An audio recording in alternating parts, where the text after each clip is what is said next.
Bismillah. Allahumma salli ala sayyidina Muhammadin bil qulubi wa dawaiha wa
Assalamualaikum warahmatullahi wabarakatuh.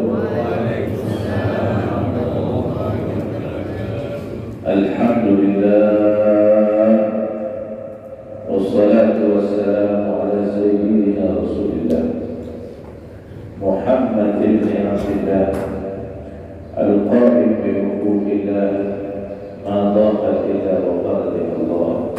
Allahumma salli ala sayyidina Muhammadin al-fatih lima ughliq wal khatim lima sabaq nasiril haqqil haqq wal hadi ila siratikal mustaqim wa ala alihi wa sahbihi wa qadrihi wa miqdarihi al-'azim. Amma ba'du, subhanaka la ilma lana illa ma 'allamtana innaka antal 'alimul hakim wa tub 'alaina innaka antat tawwabur rahim. Allahumma ya man maqalidul umur kullaha bi yadihi wa ilayhi yarji'ul amru kulluhu ya fattah ya 'alim iftah 'alaina wa 'alayka fathan qariba.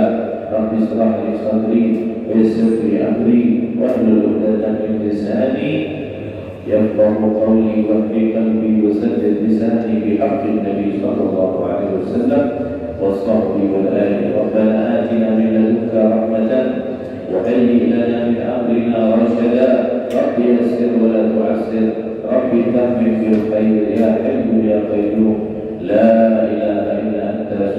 سبحانك إني كنت من الظالمين اللهم لا سهل إلا ما جعلته سهلا وأنت تجعل الحزن إذا شئت سهلا والحمد لله رب العالمين. Hadirin wal hadirat jamaah masjid Fastabiqul Khairat yang dimuliakan Allah Subhanahu wa taala. Alhamdulillah pada pagi hari ini, subuh hari ini kita masih dipertemukan kembali oleh Allah Subhanahu wa taala di masjid, di majelis yang mulia ini. Mudah-mudahan Allah panjangkan umur, Allah sehatkan badan, Allah murahkan rezeki, yang sakit Allah sembuhkan, yang punya hajat Allah kabulkan, yang punya hutang Allah lunaskan, yang punya masalah Allah selesaikan, yang punya usaha Allah lancarkan, dan Allah berkahi hidup kita dunia akhirat. Allah wafatkan husnul khatimah, Allah kumpulkan bersama Nabi Muhammad, Allah karuniakan anak cucu salihin salihat, Allah jadikan ilmu kita barokah manfaat di dini wal dunia wal akhirat. Amin ya rabbal alamin. Yang tak amin ini pendukung Ganjar sama Prabowo. Kan amin Anies Muhaimin. Yang tak amin ini Allah a'lam. Betul ya? Amin Anies Muhaimin. Wallahu a'lam. Mana tak paham. Nah, kita lanjutkan kajian kita. Masih di dalam arkanul zikir, rukun-rukun zikir. Kemarin yang pertama dan yang paling pokok, inti dari segala-galanya, bukan hanya zikir ya. Al-ibrah bi umumil lafzi la bi khususis sabab. Kalau dalam ilmu kaidah usul fikih itu al-ibrah bi umumil lafz. Di sini dikatakan rukun zikir secara lafaz umum, bukan hanya untuk zikir saja, untuk semua ibadah. Maka rukun yang pertama ini adalah aklul halal, makan yang halal. Bukan menjadi hanya rukun zikir saja, rukun segala macam ibadah. Itu harus yang pertama kali kita perhatikan adalah aklul halal, makan yang halal. Maka dalam perkara ini diperlukan yang namanya sifat wara'. Al-wara' mungkin sudah sering kali kita sebut kalimat ini, tapi apakah kita sudah bisa melaksanakannya? Al-wara' pakai ain, wara'. Wara' itu apa? Wara' itu adalah ijtinabus syubhat khawfan minal wuqu' fil muharramat. Ijtinabus syubhat, menjauhi perkara yang syubhat. Syubhat itu perkara yang abu-abu. Dibilang halal 100% tidak, dibilang haram pun 100% tidak. Bainal halal wal haram, antara halal dan haram. Haram itu jelas, haram itu jelas. Di antara keduanya ada perkara yang samar-samar. Samar-samar itulah namanya syubhat. Seperti kita ketemu duit di jalan, itu syubhat, bukan rezeki.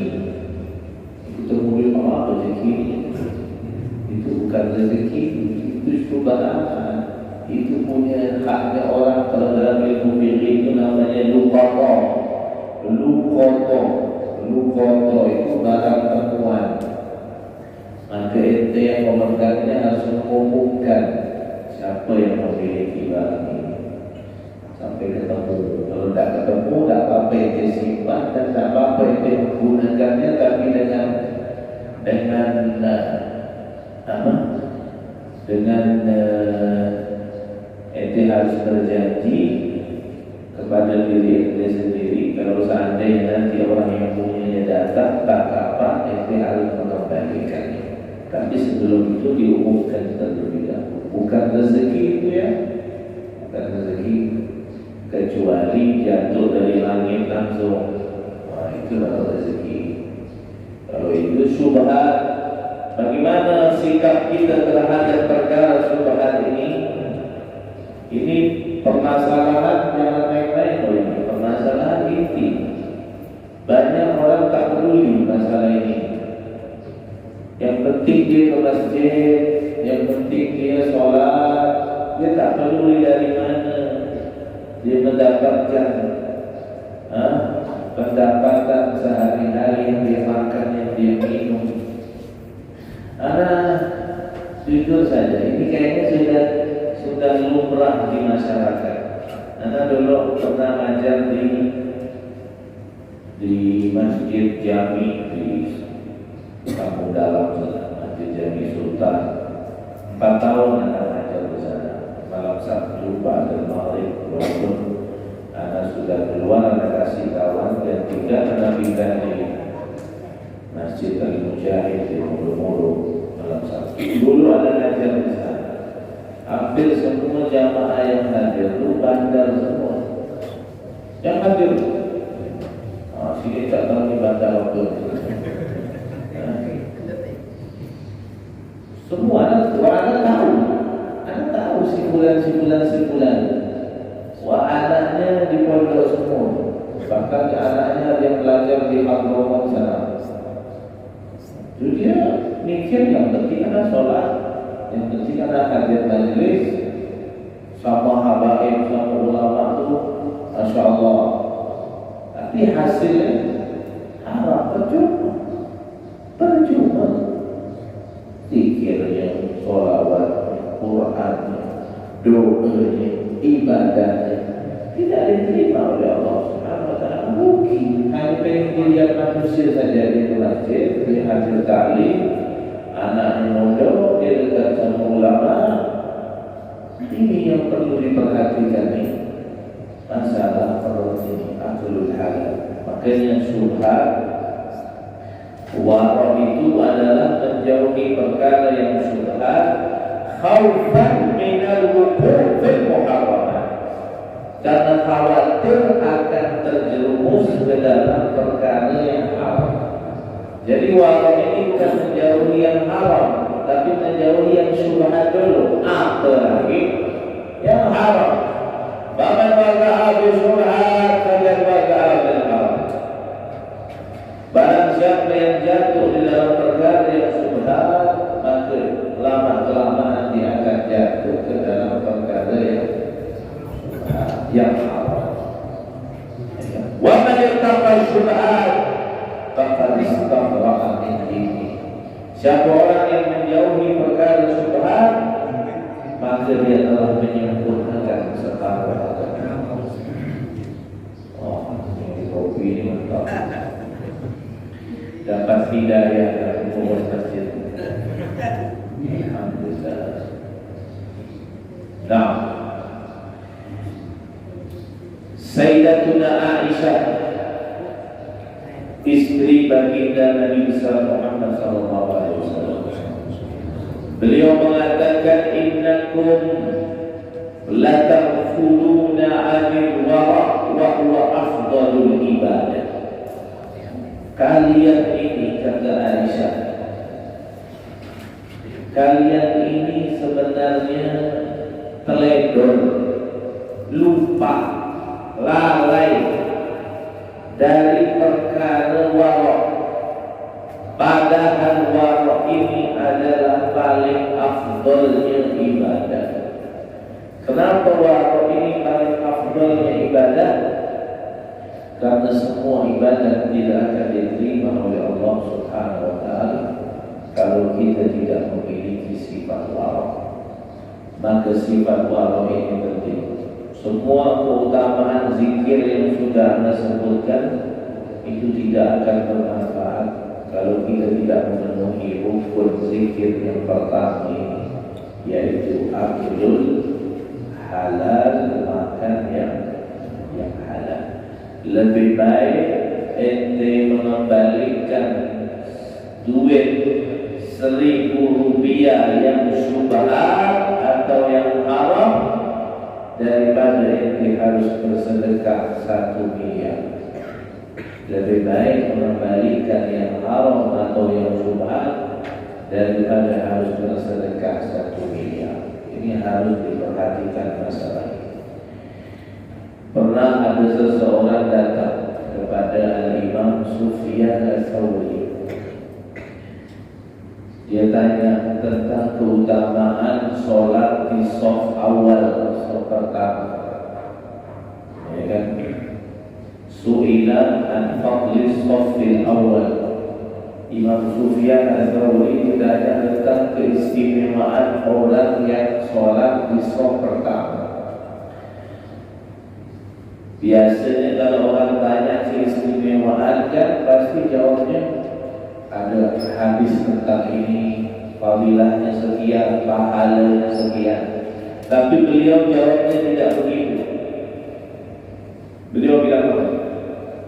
Kata beliau, "Undur kisrataka allati ta'kulu min aina ta'kuluha wa salli fi shaffil akhir." Ente kalau tanya tentang shaf, keutamaan shaf pertama di dalam sholat, ente lihat dulu isi perut ente makan itu dari mana hasilnya. Perhatikan dulu, jangan tanya-tanya shaf pertama, apa guna shaf pertama. Kalau ente makan haram, lebih baik ente makan halal.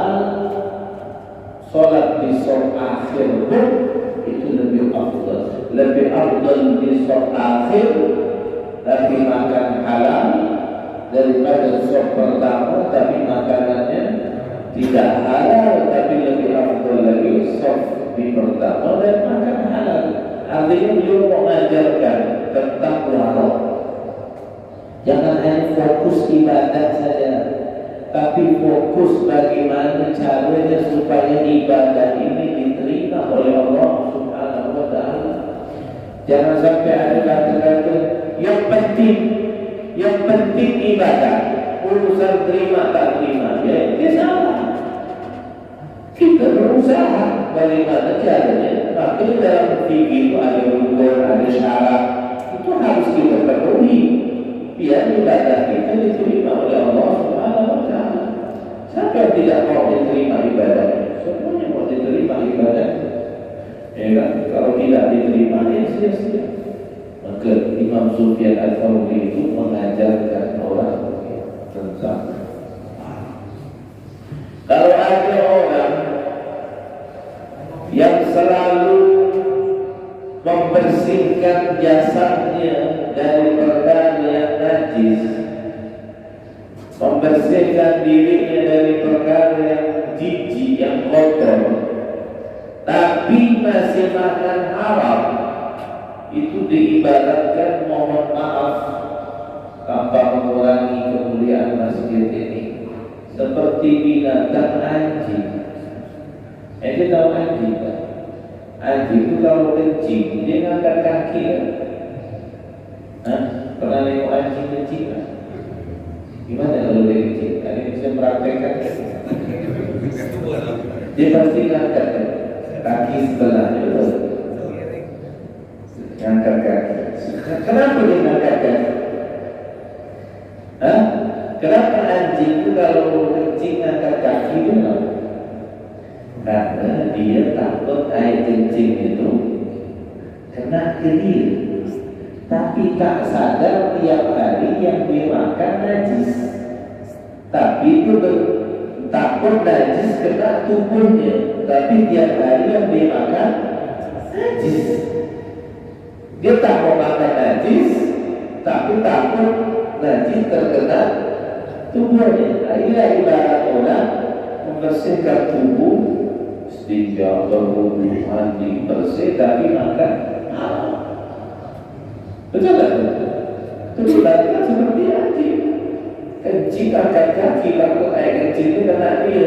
Air kencing najis, tapi dia setiap hari makan najis. Nah, itulah diperumpamakan sama ulama. Apalagi di zaman ini susah untuk mencari yang halal. Makanya pernah ada di zaman Al-Imam Hasan bin Ali bin Abi Thalib, cucu Nabi Muhammad SAW. Dia pernah mendengar ada orang sholat di masjid, kemudian orang itu berdoa. Doanya begini: Allahumma rzuqni halalan safiyan. Ya Allah, berikan aku rezeki yang halal, yang murni. Imam Hasan mendengarkan orang ini berdoa minta halal yang murni. Kata Imam Hasan bilang apa? Ya hada, sal rabbaka rizqan la yu'adibuka alaih, fa innal halal as-safi innama huwa rizqul anbiya alaihi wassalatu wassalam. Fulan, jangan minta halal yang murni, tapi mintalah rezeki yang kau tidak akan diazab oleh Allah dengan rezeki itu. Kenapa beliau ngomong begitu? Karena di zaman beliau ni, apalagi zaman kita, zaman beliau 1000 tahun yang lalu, zaman beliau saja perkara haram itu sudah mulai merajalela, tersebar di mana-mana. Artinya apa kata beliau? Rezeki halal yang murni itu hanya rezekinya para nabi, karena mereka dijaga oleh Allah dari perkara yang syubhat yang haram. Ente kalau minta halal, susah kan cari yang halal sekarang, repot. Tapi minta, ya Allah, rezeki yang tidak diazab nanti kita di akhir. Kalaupun ada haramnya, yang penting tidak diazab. Gitu saja. Jadi minta intinya langsung. Jadi minta halal, mungkin ada haramnya tanpa kita ketahui. Bagi di zaman sekarang, campur-campur semua. Kalau tak haram minimal subhat, tak haram minimal subhat. Kerjaan-kerjaan segala semuanya kita sekarang pakai banyak orang dalam, sopui sana, sopui sini, buat SIM nembak, buat paspor nembak, semuanya kita tak nembak, kerja nembak, ini semua tak bisa. Walaupun kita tidak dapat semuanya yang haram, minimal debu-debu itu kita kena. Zaman sekarang tak bisa. Tak bisa nilai. Makanya jangan ya Allah minta halal yang murni, tapi minta halal yang kita tidak akan diazab oleh Allah nanti di akhirat. Jadi artinya kalaupun ada yang haram, kalaupun ada yang syubhat, pokoknya jangan berazab kami ya Allah gara-gara rezeki. Karena minta yang betul-betul halal murni itu hanya rezeki para nabi dan para Rasulullah. Akhirnya diperhatikan orang-orang dulu ya, istri-istrinya kalau seandainya suaminya keluar bekerja, diingatkan dia bekas haram, hati-hati bang, jangan bawa balik duit haram. Fa'inna nasbir ala jumlah, kami sabar karena lapar, wala nasbir ala nar, tapi kami tak sabar kalau masuk neraka. Itu diingatkan. Jadi suami itu berhati-hati. Kalau sekarang kan beda, yang penting balik bawa duit, yang mau halal ke mau halal, yang penting jaga belanja ada, duit skincare ada, bisa jalan-jalan, bisa makan nyaman, bisa beli tas, beli emas. Abang mau korupsi silahkan, kan abang yang nanggung. Kan saya tak ikut campur. Nah, tapi makanan yang dibawa itu sangat berpengaruh. Makanya anak kadang ngajar di pesantren itu.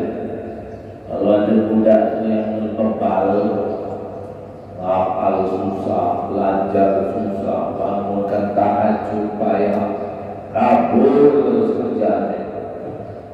Itulah anak takut ada efek dari makanan yang halal. Itu tidak suntuk, tapi takut ada perkara yang halal. Tapi orang-orang dulu kalau ingin dapat anak yang soleh, mereka gerakan puasa kami diniatkan untuk anaknya jadi orang soleh, dengan sholat tahajud diniatkan untuk anaknya jadi orang soleh. Jadi pengaruh orang tua itu, apalagi pengaruh makanan ini sangat kuat sekali. Maka dari itu perhatikan masalah ini, masalah aklul halal. Jangan kita sibuk hanya ibadah. Kita pikirkan masalah ini. Ya kan? Nah, tapi kalau kita ada niat, ada tekad yang kuat untuk meninggalkan yang haram.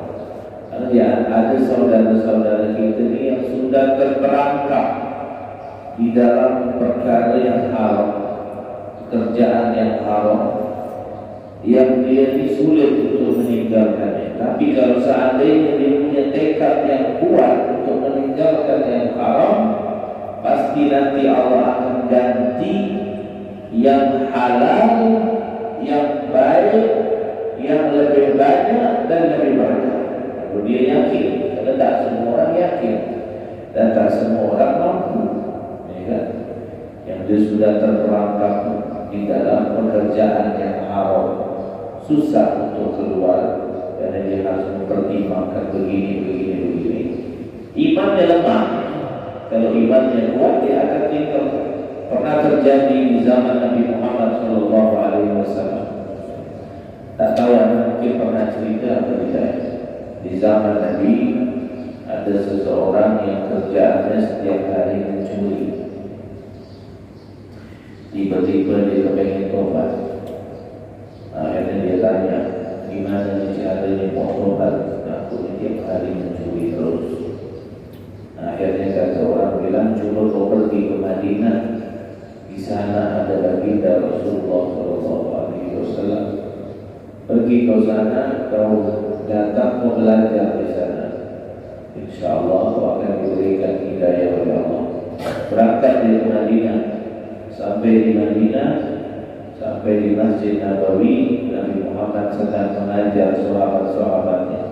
Kemudian dia duduk di paling belakang, dia mendengarkan kajian Nabi.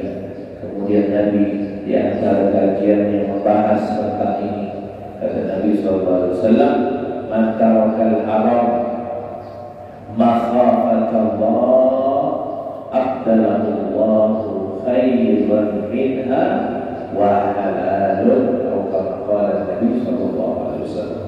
Kata Nabi, barang siapa meninggalkan perkara yang haram, maka Allah akan menggantikan yang lebih baik dan halal. Akhirnya sudahlah balik dari majlis, ini niat betul tekad tidak mau mencuri lagi karena mendengarkan sabda Nabi SAW. Dapat beberapa hari ketika dilewat di malam hari, melihat ada satu rumah pintunya terbuka. Karena orang sudah biasa curi, ada akhirnya keinginan lagi Allah buka pintu ini. Padahal tadi biasanya sudah mau tobat. Akhirnya penasaran, dia masuk ke dalam rumah yang terbuka itu. Pas masuk tengok ada 3 kamar. Tiga kamarnya terbuka. Pergi dia masuk ke kamar yang satu, dilihatnya ada tas isinya emas, banyak emas.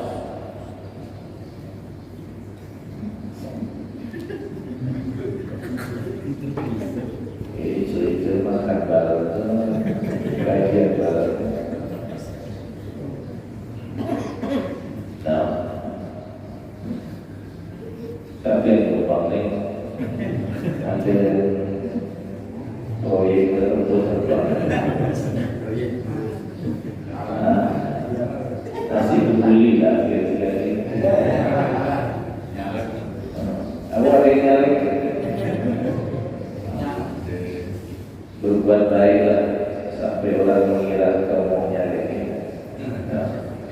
Kemudian dia lihat di mukanya pintu kamar yang satu ada tas isinya emas berlian.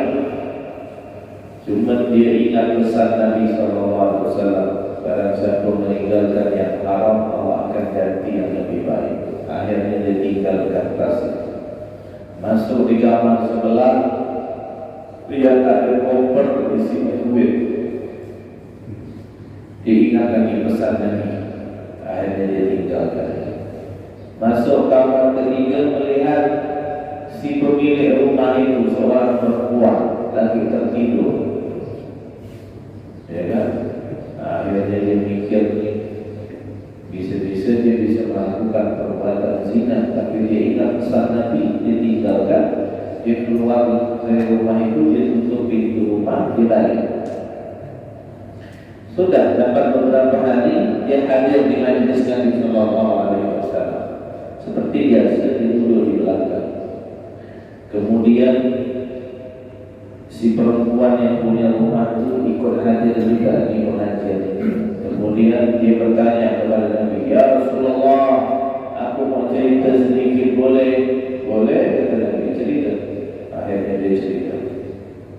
"Ya Rasulullah, kemarin malam," dia bilang, "aku bangun di malam hari, melihat tersadar lihat pintu rumah tertutup, tapi pintu kamar terbuka. Perasaan saya ketiduran lupa mengunci pintu, tapi pas bangun pintu rumah kok bisa tertutup dan pintu kamar terbuka semua. Kayaknya ada orang yang masuk nih ya Rasulullah, tapi tas saya tetap ada, isinya tak ada berkurang sedikit pun, kopernya juga begitu. Tapi saya khawatir apakah saya ini dipegang-pegang atau diapa-apakan. Jadi bagaimana itu hukumnya ya Rasulullah?" Kata Rasulullah, "Selagi kau tak diapa-apakan, maka tidak ada apa. Kau tak sadar, dan tidak masalah." Kata Nabi, "Mana suamimu?" Dia bilang, "Ya Rasulullah, saya seorang janda." Janda bilang, "Tak punya suami ya Rasulullah." "Oh begitu. Kira-kira kau mau kawin lagi tak?" Kata Nabi Muhammad SAW. Kata dia bilang, "Mau ya Rasulullah." Akhirnya Rasulullah lihat-lihat ke muka sahabat yang di pengajian itu.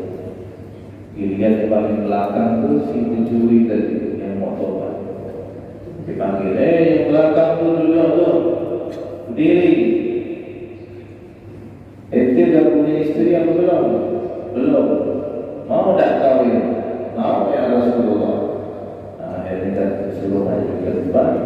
Akhirnya dia dijodohkan dengan si janda itu dan langsung dikawinkan sama Nabi Muhammad SAW. Begitu barokahnya rumah tangga yang dikawinkan sama Nabi. Kawinlah dia. Setelah kawin, dia ngobrol di rumah, cerita-cerita dia sama istrinya. Akhirnya istrinya cerita, "Tu macam mana tu ya?" Kata dia, "Kemarin tu ada orang masuk ke rumah, tapi tak ada Nabi apa-apa. Cuma saya takut saya apa-apa." Suami ketawa, dia ketawa. Belah abang di sini semua bilang, tak ada apa-apa. Lanjutlah cerita lagi, cerita, tawa-tawa abang di sini. Abang tu ketawa-tawa. Kata dia, "Kau tahu tak siapa pencuri itu?" "Saya yang curi." Cuma saya ingat pesan Nabi Muhammad SAW, barang siapa meninggalkan yang haram karena takut kepada Allah, Allah gantikan yang halal, yang lebih baik, yang lebih berkah. Andaikan pada saat itu aku ambil berlian, duit dan nyawa aku berdosa, aku melakukannya dalam keadaan yang haram. Tapi karena aku tinggalkan, karena takut sama Allah, aku bisa dapat kamu dalam keadaan yang halal, dan kau dan semua yang kau miliki jadi milik aku dalam keadaan yang halal. Idza sadaqa al-'abdu fi talabil halal istakhrajahu Allahu min bainil haram wa syubhat.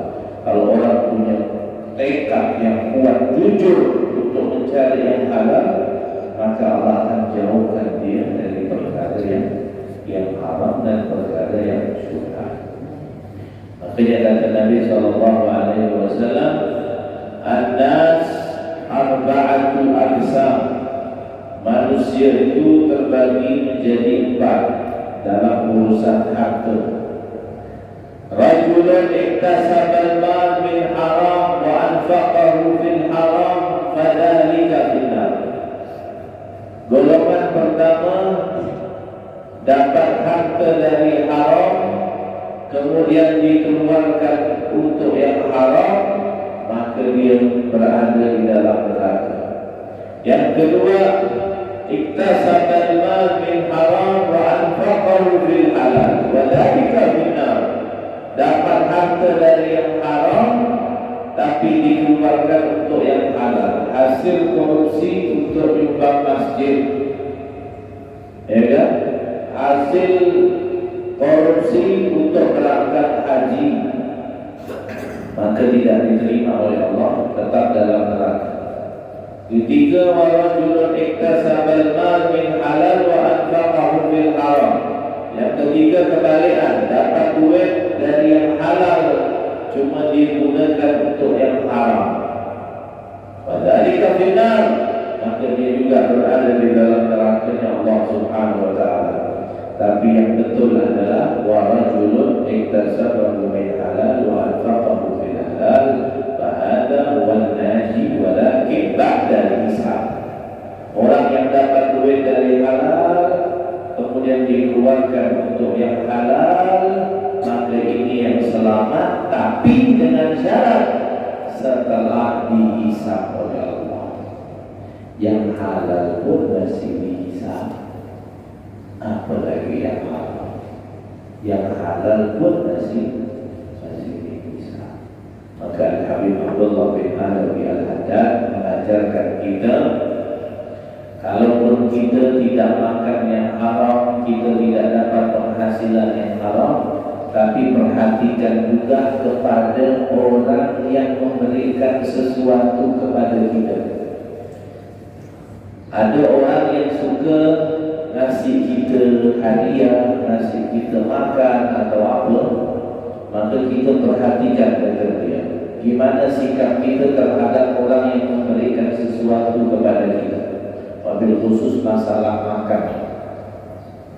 Kata beliau, kalau orang yang ngasih ini adalah orang yang ma'ruf bil khair, yang terkenal kebaikannya, yang kita yakin insyaAllah duit dia ini 100% halal, maka semua makanan yang dia kasih, kau makan, kau terima, jangan pakai kau tanya lagi dari mana kau dapat. Itu kalau orangnya kemungkinan 100% hasilnya halal, maka kalau dia ngasih, terima, jangan pakai tanya. Tapi kalau nomor 2, orang yang ente tidak kenal sama dia, tiba-tiba datang ke rumah ngasih sesuatu, atau tiba-tiba ngajak makan, atau memberikan makanan, sedangkan ente tidak mengenal dia, apakah dia mendapatkan hasil yang halal atau ada campur-campurnya yang haram, maka bagaimana apabila kita menerima? Kata beliau, kalau ente mau jaga perasaan dia, terima. Tapi kalau dari bab warok, ente tanya dulu, karena ente tak kenal dia. Tetap tiba-tiba orang ngasih makan, jangan langsung diterima, tapi tanya dulu. Gimana tanya? Tanya dengan lemah lembut yang sekiranya tidak menyinggung perasaannya. Ya kan? Dari mana Pak? Bapak ketika dari mana? Tanya. Nah, dia jawab walaupun dia bohong, tak masalah. Kita menghukumi secara zahir saja. Dia bohong, dia menanggung. Misalkan dia korupsi, dia dapat duit dari yang halal juga enggak, saya kerja ini halal ini udah. Yang penting kita tanya, karena kita tak kenal dia, ya kan? Tapi kalau mau terima, tapi kalau orang yang warok, tanya dulu, baru terima. Nah, ini untuk menjaga kita sudah menjaga, kalau cari yang haram, tiba-tiba ada orang ngasih kita yang haram, sama tak perlu juga, pengaruh juga, ya kan? Maka kalau anda tahu orang ini begitu, dia mudah tak terima. Kalau pun anda pergi, anda tak makan. Seperti juga yang kantor-kantor yang masih subhat, anda tak sebutlah kantor ini, sering undang selama kajian itu bulanan. Anda pergi, tapi yang tahu makan, anda tak makan ya. Jangan dibungkuskan walaupun anda habis selama lagi. Kalau dia mengasih anak, misalkan dia kasih fulus atau apa, ada anak makan fulus. Nah, belikan apa? Belikan ini yang tidak masuk ke dalam perut. Karena ada hukum di dalam fikih. Kerjaan ini begini. Maka kita hati-hati. Tapi anda bilang ke orang yang muda, jangan pakai makan. Kalau dia makan, anda tak pergi. Kalau itu tak usah pakai makan, anda pergi. Wala ayat wanita dan minum takut. Ya kan? Subhan itu dan ibadah banyak-banyak, tahajud banyak-banyak, ngajar tiap hari, angus semua pahala, cuma gara-gara seteguk dua teguk, sepiring dua piring, ibadah tak diterima oleh Allah Subhanahu Wa Taala, rugi, ya kan? Rugi. Itu perhatikan.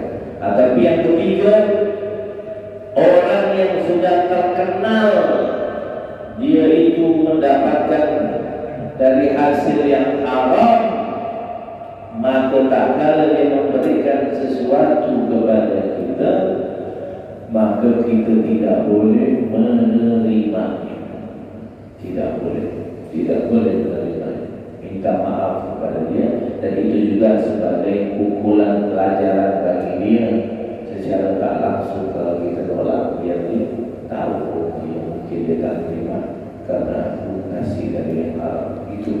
Itu yang diajarkan oleh Al-Habib Abdullah bin Alamin Al-Haddad. Janganlah kita menerima sesuatu dan memakan sesuatu kecuali kita yakin annal halal bayyinun, bahwa halal dan jelas kehalalannya, baru kita masuk. Barulah kita boleh masukkan ke dalam perut kita. Jangan sampai ada darah daging kita ni mengalir dari perkara yang haram, maka zikir kita, semua ibadah kita tidak akan diterima oleh Allah Subhanahu. Nabi-nabi dan Rasul saja diingatkan oleh Allah di dalam Al-Quran, di dalam surat Al-Mu'minun ayat 51. Apa kata Allah bilang? Ya ayyuhar rasul, kulu minat thayyibat wa'malu salihan. Wahai para rasul, makanlah yang baik-baik, yang halal maksudnya, barulah beramal soleh. Ayat itu mengedepankan kalimat makan halal dulu baru amal soleh, bukan amal soleh dulu baru makan. Makan dulu yang halal, karena amal tidak akan manfaat, tidak akan diangkat oleh Allah kecuali dengan cara makan yang halal. Jadi makan halal ini adalah fondasi dari segala ibadah-ibadah kita diterima oleh Allah Subhanahu wa Ta'ala. Inna Allah thayyib la yaqbalu illa thayyiban. Allah itu baik dan Allah tidak menerima kecuali yang baik-baik. Ada seorang laki-laki musafir itu pergi perjalanan jauh. Nabi menceritakan, kemudian rambutnya sudah tak karu-karuan karena perjalanan jauh padang pasir kan. Bajunya kumal. Kemudian dia mengangkat kedua tangannya berdoa kepada Allah, ya Allah, ya Rabb, ya Rabb, ya Rabb. Tapi doanya satu pun tidak diijabahkan oleh Allah. Kata Nabi, gimana mau diijabahkan?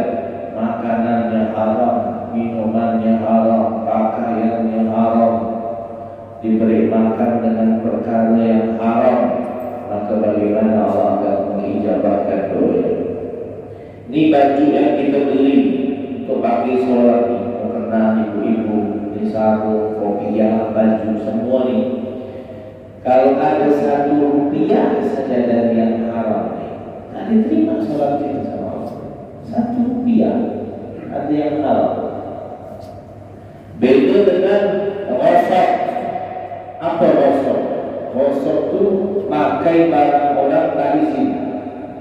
Itu pergi sholat subuh, ngembat sarung orang, pakai untuk sholat subuh, atau ada sarung terletak di depan tu, ente pakai tak tahu punya siapa, ente pakai sholat ente sah, tapi ente berdosa, tapi sholatnya sah karena ente pakai barang orang tanpa izin. Itu namanya rosok. Pakai sendal orang tak izin, ya kan? Itu tetap ibadahnya diterima. Atau ente itu tempat air terbayar orang, tak ada air di rumah, ente terbayar orang itu ada air, untuk tak izin, untuk ente tetap sah, tapi ente berdosa.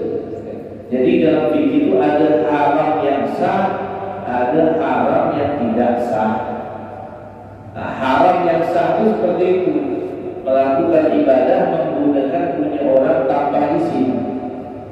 Tapi kalau ente beli sendiri, ada haramnya Rp1 saja. Misalkan ini harganya 100.000, satu rupiah haram, atau 100 rupiahnya haram, 99.900 ya halal. Rp100 saja, satu Rp100 saja haram. Sholat itu tidak diterima oleh Allah Subhanahu wa ta'ala. Tidak main-main. Ini yang di luar ni, apalagi yang di dalam perut. Percuma kau sholat seperti malaikat pun yang sujud terus, rukuk terus, tidak akan diterima oleh Allah Subhanahu wa ta'ala. Makanya setan kalau melihat ada orang ahli ibadah, dia bilang ke anak-anak buahnya, dia bilang, "Udhuru min aina mat'abu." Kata dia, kawan-kawan prajurit ini, dia bilang ke prajurit ini, anak-anak buahnya, kalau ada orang ibadah ke masjid itu, kau lihat dulu dari mana asal makanan itu. Kalau ketahuan makanan dia dari makanan yang haram, udah, ente tak usah capek-capek lagi goda dia, biarkan dia ibadah terus, karena ibadahnya tidak akan diterima oleh Allah Subhanahu. Jadi setan banyak yang anggur kalau orang makan haram. Jadi dia tak perlu capek-capek goda kita, seakan-akan kita ni ibadah, padahal tak diterima satu pun oleh Allah. Jadi setan pun tak perlu repot-repot goda kita, malah mungkin kita disemangatkan untuk ibadah. Kalau ibadah terus, karena setan sudah tahu hasil makanan dia dari yang haram. Jadi muqa'atu mimman haraman ya'budu mithlul bina'i fawqa mawjin yuj'alu.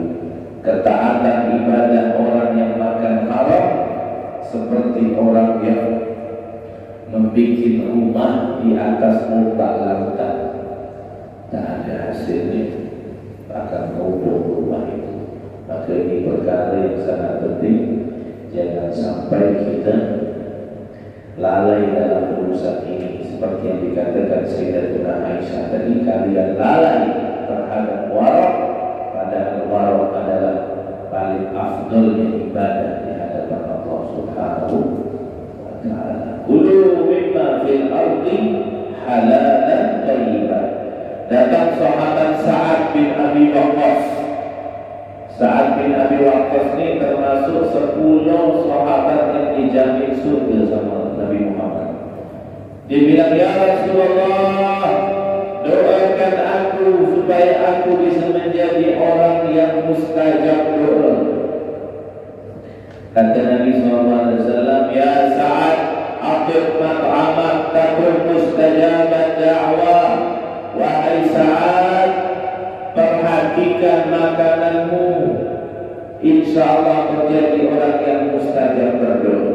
Nah, ini mungkin di antara alasan atau bukti bahwa doa-doa kita ini mungkin susah diijabahkan Allah, mungkin masih ada yang haram-haram. Itu harus diperhatikan. Makanya para wali-wali Allah itu kalau dia berdoa itu jadi baca itu sedikit saja mustajab karena mereka menjauhi dari perkara yang haram. Jadi kalau mau jadi orang yang mustajab doa, perhatikan maka jangan sampai masuk ke dalam perut kita perkara yang haram. Nah, mudah-mudahan kita dijadikan orang-orang yang wara. Mudah-mudahan kita diberi Allah rezeki yang halal, yang tidak akan diazab kita nanti di akhirat. Dan mudah-mudahan kita dijauhkan dari perkara yang haram. Dan mudah-mudahan semua ibadah kita diterima oleh Allah Subhanahu wa Ta'ala. Mudah-mudahan pekerjaan kita pekerjaan yang halal, usaha kita usaha yang halal, apa yang kita makan, minum yang kita pakai dari perkara yang halal. Qalabul halal wajibun ala kulli muslim. Mencari yang halal itu hukumnya wajib bagi setiap orang Islam. InsyaAllah kita lanjutkan lagi di syarat-syarat rukun-rukun zikir yang berikutnya. Tapi ini yang paling inti sebelum yang lain-lain, yaitu aklul halal. Nah, mungkin ada yang bertanya. Assalamualaikum warahmatullahi wabarakatuh. Sesuai dengan Pak Ustaz jelaskan masalah ketentuan subhat. Ya. Bagaimana orang yang dalam keadaan terpaksa, dalam keadaan terpaksa untuk hidup atau makan atau mengambil yang tidak diketahui siapa pemilik, setelah kejadian tersebut baru bertemu dengan pemilik, baru dijelaskan saya makan atau saya memakai barang tersebut, apakah ini masih masuk kategori halal, haram atau subhat. Assalamualaikum warahmatullahi wabarakatuh. Ini dalam keadaan terpaksa. Dalam keadaan terpaksa atau dalam keadaan tak tahu di awal tadi? Awalnya kan terpaksa. Terpaksa kayak gimana? Misalnya dalam keadaan mungkin dia susah, lapar, ya, dalam keadaan darurat. Ya kalau seperti uang tadi kan jelas Pak Ustaz. Tapi kalau makanan itu bagaimana? Misal dalam keadaan darurat, ketemu hal yang setelah dimakan bagaimana? Dia tahu bahwa ini bukan haknya untuk dimakan. Tapi setelah ketemu dan dia mengharap mudah-mudahan ketemu, pas ketemu baru dia bilang saya memakai barang bagaimana? Masuk dalam. Iya, awalnya itu perkara yang subhat. Kemudian setelah dia makan itu menjadi perkara yang haram. Kemudian tak ada dia sudah ketemu sama orangnya, maka dia wajib minta halal, istihlal, minta halal, minta ridho. Nanti kembali kepada si pemiliknya. Kalau dia menghalalkan tanpa syarat, dimaafkan, alhamdulillah. Tapi kalau dia minta kembalikan, minta ganti, wajib diganti. Wajib diganti seberapa pun yang diminta sama si pemilik. Wajib diganti. Minta halal, minta ridho, karena tetap yang dilakukan salah. Dalam keadaan darurat, memang dalam keadaan darurat yang haram bisa menjadi halal. Tapi walaupun darurat seperti itu tidak dibenarkan untuk mengambil haknya orang. Kalau misalkan orang di hutan darurat kelaparan, tidak ada yang mau dimakan kecuali babi misalnya, maka boleh dia makan babi darurat, ya kan? Tapi kalau membat haknya orang itu tetap mencuri, kan sulit. Maka nanti kalau dia ketemu sama orangnya, dia harus minta halal, minta ridho. Dan apapun yang disyaratkan oleh si pemilik itu, dia harus menjalankan. Misalnya, aku tak mau maafkan kecuali kau harus bayar 1 miliar, harus penuhi demi mendapatkan ridho itu. Itu resikonya seperti itu. Dia harus menggaji.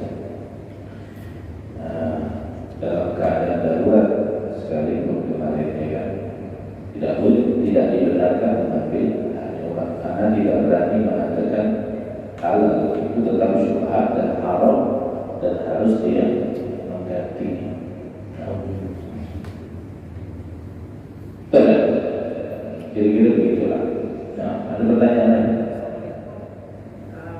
Pertanyaan Bapak ini tadi ikut-ikut. Kan nggak boleh ngambil hak orang, Pak. Misalnya orang udah kelaparan. Orang? Ya, seperti Pak Iwan bilang tadi. Kan dia udah kelaparan nih, Pak. Kan nggak boleh ngambil hak orang. Apakah dia biarkan dia mati aja atau bagaimana? Sedangkan nggak ada apa-apa lagi di situ. Ada BABI segala macam. Apakah lebih bagus meninggalannya atau Meninggal gimana? ya mati kan karena nggak boleh ngambil barang orang. Oh gitu. Oh iya. Lebih baik mati. Dalam itu juga. Dalam keadaan itu ada darurat tubihul mahdurat. Kalau sudah darurat, maka yang haram menjadi halal. Tapi haram yang dimaksudkan ini haram fi dzati. Seperti perkara yang haram, misalkan kayak tadi itu babi, makanan yang haram. Tapi bukan haram yang milik orang gitu. Memang haram aslinya haram. Seperti babi, seperti apa lagi? Khomer atau apa? Darah atau beberapa perkara-perkara yang haram yang tak boleh kita makan dalam keadaan darurat, maka kita boleh untuk memakannya. Tapi ada pun hak orang tak boleh. Maka kita harus kedepankan yang lain, makan yang lain yang bukan milik orang. Tapi kalau tidak ada lagi dan terpaksa tidak mampu, tapi kita nanti setelah makan dan dalam keadaan sudah normal harus siap mengganti. Ya kan? Karena punya orang, misalkan dah tak ada yang boleh makan lagi, lapar betul itu, kalau tidak makan ni mati. Tiba-tiba tengok ada di sebelah rumah, di depan rumahnya ada makanan.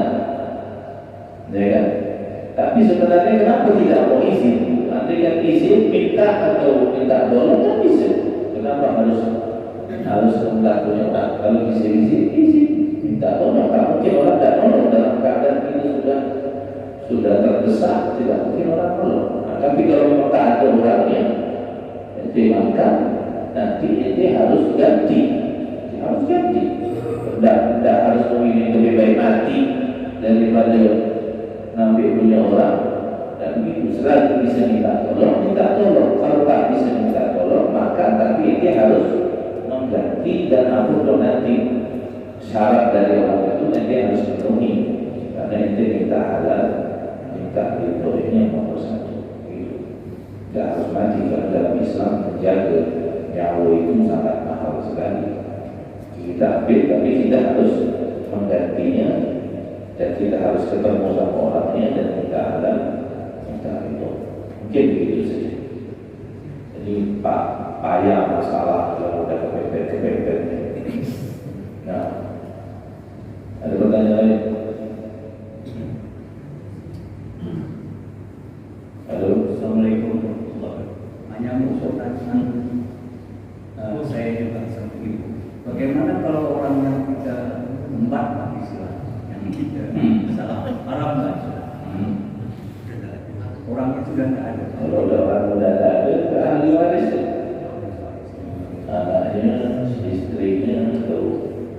kita harus datang minta, Bu, nah saya pernah ambil punya bapak kau, gimana nih? Udah tak mampu Pak, halal, udah halal.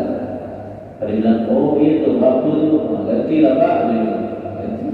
Ini ahli waris, kepada ahli waris. Lalu selanjutnya Pak Ustaz, itu karena kita mempunyai ilmu pengetahuan tentang agama dan Pak Ustaz jelaskan masalah sunnah yang haram. Bagaimana sebelumnya kita tidak mengetahui tentang hukum ini, tapi kita pernah Iya, sekarang baru tahu. Allah maafkan. Kalau kita dah tobat itu mengampunkan dosa-dosa sebelumnya. Mengampunkan dosa-dosa sebelumnya. Tapi kalau kita masih tahu orangnya, kita dianjurkan untuk datang minta halal. Itu tobat yang benar seperti itu, mengembalikan segala pernah yang kita ambil dari hak manusia, kita kembalikan. Sekarang dah tahu hukum yang kemarin tak tahu. Sekarang dah tahu, datang kita minta halal. Makanya kata tadi, minta maaf lah, minta halal lah, minta ridho lah, selagi duit masih berlaku. Daripada di akhirat nanti amal ibadah kita diambil sama dia, dosa-dosa dia dikasihkan kepada kita, rugi kita. Sekarang apapun kita harus kerahkan untuk supaya bagaimana caranya biar dia ridho memaafkan, ya kan? Harus diberitahu sampai dia memaafkan.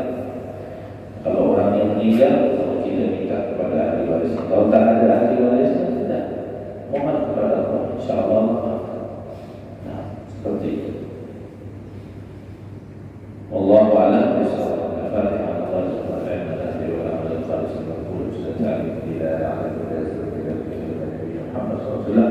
إلى الله وعليه نشاء الله وإلى حضرة محمد صلى الله عليه وسلم. الفاتحة.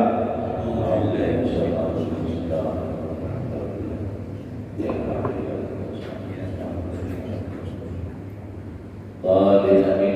سبحانك اللهم وبحمدك أشهد أن لا إله إلا أنت أستغفرك وأتوب إليك. السلام عليكم ورحمة الله وبركاته.